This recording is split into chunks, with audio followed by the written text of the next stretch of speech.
Video open చేస్తేనే బ్రహ్మముహూర్తం, బ్రహ్మముహూర్తం అని చాలా వీడియోస్‌లో విన్నానండి. నిజంగానే వాళ్ళు బ్రహ్మముహూర్తంలో ప్రతిరోజు లేచి పూజ చేస్తారా అనేసి మార్క్ అనేది ఉంది. కానీ నేను పూజ చేయడం స్టార్ట్ చేసిన తర్వాత నేను కూడా కొన్ని రోజులు బ్రహ్మముహూర్తంలో లేచి ఇల్లు వాకిలి అంతా శుభ్రం చేసుకొని దేవుని దగ్గర దీపారాధన చేసుకొని నాకు తెలిసిన నైవేద్యాన్ని నేను పెట్టుకునేదాన్ని.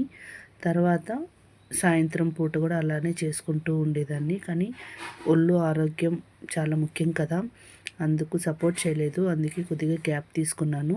తర్వాత చాలా వీడియోస్లో చూశాను తెల్లవారుజామునే లేచి పనులంతా చేసుకుంటారండి. నిజమే అండి. ఇంటి దగ్గర ఉన్న ఆడవాళ్ళకి ఖచ్చితంగా అది జరుగుతుంది. ఎందుకంటే వాళ్ళకి ఫస్ట్ ప్రాముఖ్యత పూజ చేసుకొని తర్వాత ఇంట్లో పనులన్నీ చేసుకుంటారు.